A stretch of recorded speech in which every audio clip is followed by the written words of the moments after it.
Hello, citizens! Chisa is finally here. I still remember when she was first dripped and everyone was super excited for our schoolgirl and Wuthering waves.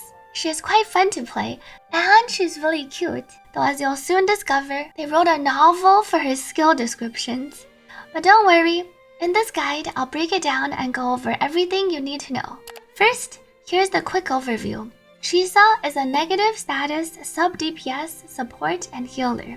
You can think of her as the Verena, Shorekeeper, or Rover for debuff teams. Chisa's outro increases the max stacks of all negative status debuffs by 3. This includes Spectral Frazzle, Arrow Erosion, as well as the newly reworked Havoc Bane, Electro Flare, etc. Chisa herself continually applies Havoc Bane on-field and off-field. Havoc Bane is one of the newly reworked effects, and it's pretty simple. The stacks don't deal any damage, but they decrease the enemy's defense by 2% per stack with a normal stack count of 3. Since Chisa can increase the stack count, Chisa can reduce the enemy defense by 12%. This is her main universal buff.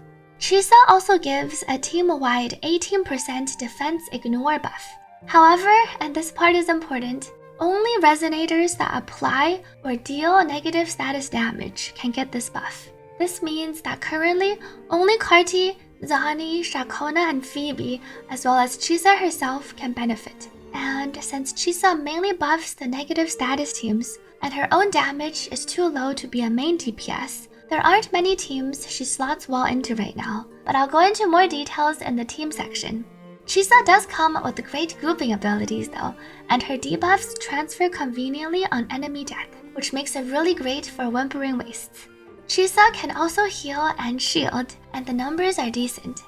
Here's how Chisa works. She has 2 modes, Scissors mode, where she builds Forte, and Chainsaw mode, where she consumes Forte. Her gameplay loop is simple. You build her Forte, enter Chainsaw form, and then just hold normal attack all the way to bzzz the enemies, ending with the sick finisher. Chisa's main mechanic is her ability to mark all the enemies and apply the Unseen Snare debuff. This debuff lasts for 30 seconds, and when anyone hits targets marked by Unseen Snare, Chisa inflicts 1 stack of Havoc Bane. Chisa also has an innate buff, which lets her ignore 18% of defense when dealing damage to targets with Unseen Snare. Other resonators can also get this buff, but they have to be able to inflict negative status or deal negative status damage themselves. To mark enemies on Chisa, you can do any of the following, though I personally prefer just locking on if there's only 1 target, or using her resonance skill since it marks everything around her. Here's a few other important details about Chisa. Chisa has 2 basic attacks, followed by these special attacks you can chain into, but you can just think of these as her normal attacks 3, 4, and 5. The scissor attack has a variation where you can hold down the normal attack or mash it to deal an extra instance of damage. The scissor expands and then you can quickly snip. This is generally recommended for a bit more damage. Chisa's Liberation helps build Forte and buffs her Chainsaw mode multipliers, so you usually use this after finishing your first combo, and then you can directly go into Chainsaw mode with her enhanced Forte skill that unlocks when her Forte is full. After Chisa enters Chainsaw mode, you have the option to click to attack or hold for the hold versions. You always want to hold to cleanly use up all her Forte, and this is because her finisher gains increased scaling based on how much Forte you've consumed. The finisher casts automatically after you use her Chainsaw Basic 3. If you just click to attack, then you will only have consumed half the gauge before the finisher fires off.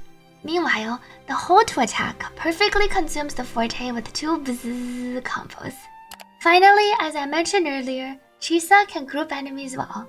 Her NA5 Thread Withdrawn is nice for grouping.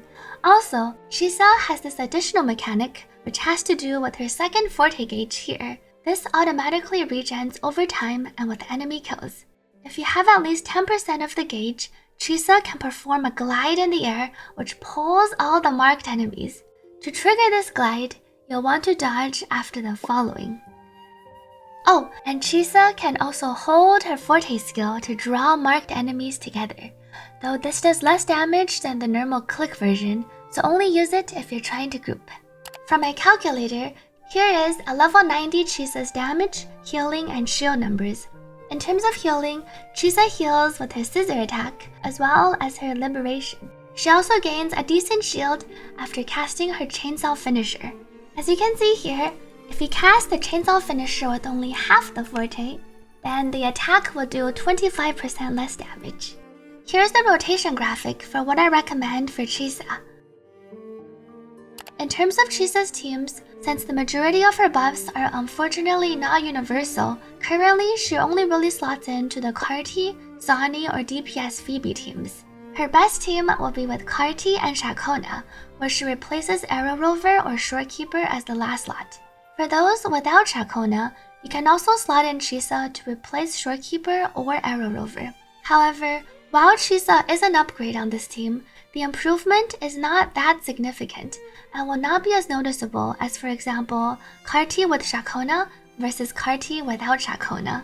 On this team, Chisa's main selling points are that she herself can deal some damage while buffing the team and also add +3 to the arrow erosion stack count. Chisa, however, will be a noticeable upgrade in any AoE content like Wuthering Wastes. On the Zani and DPS Phoebe teams, since Chisa herself cannot apply Spectral Frazzle, you will still need your Spectral Frazzle applier, but Chisa can slot in the last slot. Though honestly, I found her to be more of a side grade and a potential downgrade if you're not picking up her weapon. This is because Shorekeeper is really good, and also increasing the Frazzle stack count doesn't benefit Zani or Phoebe as much as Carti. In the future though, it's possible a Havoc-Bane focused DPS will release, and then Chisa will become the Phoebe or Shakona of those teams.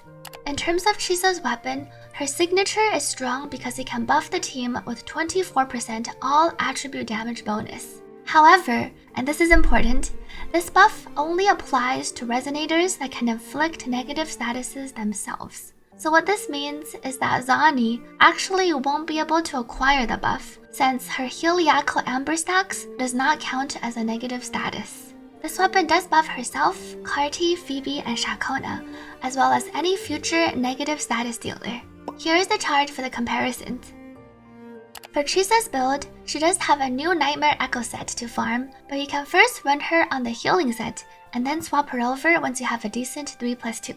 Here's the baseline to target for her final build, as well as her forte leveling priorities. In terms of Chisa's sequences, here's a quick overview.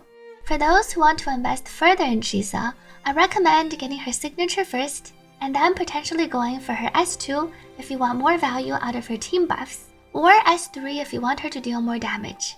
Personal damage-wise, all of her sequences are purely stat increases, with her S6 giving her a true 40% multiplier. You can check out my S6 showcase video to see it in action. In summary, Chisa is a negative status buffer, sub-DPS, and healer that can take the place of Shorekeeper, Verena, or Rover on the current negative status teams. However, while she is best in slot for Carti, the damage increase isn't significant, and it feels like her main potential lies with the future Havoc-Bane teams. For those that like her, I think she is a decent investment, especially if you already have Carti. For those on the fence, I think you can save and see what 3.0 units get teased first, and then consider picking her up in the future. I do want to say though, one thing I really like about Chisa is that she doesn't mechanically rely on others to deal damage, and she can self-sustain. So at the higher sequence levels, she's really fun to play solo. I think that's it for this video. Thank you for watching. Remember to like and subscribe if you enjoyed the video to help the channel, and let me know in the comments what you think of Chisa and if you have any other questions. I will be streaming the new Wuthering Waves patch, so see you on stream or in my next video.